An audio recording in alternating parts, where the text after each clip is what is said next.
Hi అండి. ఈరోజు గుత్తి వంకాయ కర్రీ చేద్దాం అనుకుంటున్నానండి. పల్లీలు ఇవి ఇంకా అన్ని కొబ్బరి అన్నీ వేసుకుంటారు, కానీ నా దగ్గర ఏం లేవు. నెట్టి పల్లీలు అవి వేసి గుత్తి వంకాయ కూరకి పల్లీలు మిక్సీలో వేసుకోవాలా, మిక్సీ పట్టాలా. గుత్తి వంకాయలు ఇలా కోసుకొని ఉప్పు నీళ్ళలో వేసుకోవాలా. కొంచెం జీలకర్ర వేసుకోవాలి పొడిలో. ఇప్పుడు జీలకర్ర, టమాటాలు, ఉల్లిపాయలు ఇవన్నీ వేసి మిక్సీ పట్టాలి.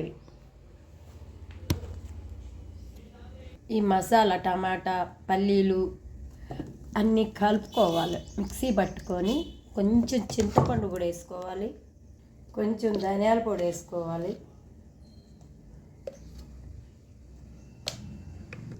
కొంచెం అల్లం పేస్ట్ వేసుకోవాలి, కొంచెం పసుపు వేసుకోవాలి. కారం మాత్రం తగినంత వేసుకోవాలి. అప్పుడు మనకి తగినంత గరం మసాలా వేసుకోవాలా. ఇప్పుడు తగినంత ఉప్పు, గుత్తి వంకాయకి అన్ని మసాలా అండి. ఉప్పు ఇప్పుడే కరెక్ట్గా వేసుకోవాలా. కలుపుకోవాలి, బాగా కలుపుకోవాలి. ఉప్పు కారం అన్నీ కలుపుకొని మసాలా వంకాయకి మసాలా పట్టియాలండి. వంకాయ మసాలా పట్టిస్తే వంకాయలు నూనెలో వేయించుకుంటే చాలా బాగుంటుంది. చూడండి, ఇది గుత్తి వంకాయ కర్రీ మసాలా ఎలా ఉంది, బాగుంది కదా. గుత్తి వంకాయ కర్రీ మసాలా. హాయ్ అండి, నూనె కాగింది. గుత్తి వంకాయ కూర చూసారా, గుత్తి వంకాయ కూర. ఇది మగ్గాల కొంచెం నూనెలో మగ్గాక ఈ మసాలా అంతా వేయాలి. గుత్తి వంకాయ కర్రీ చూడండి, చూసారా. గుత్తి వంకాయ కర్రీ కరివేపాకు వేసాను.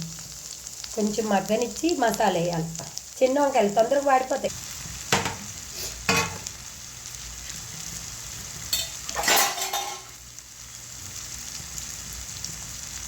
మసాలా కొంచెం పచ్చివాసన పోయాక కొన్ని వాటర్ వేసుకోవాలండి.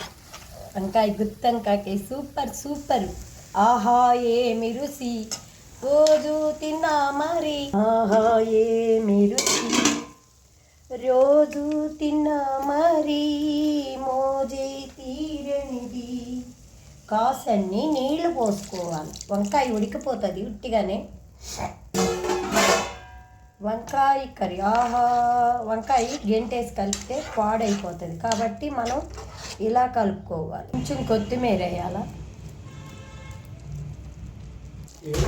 గుత్తి వంకాయ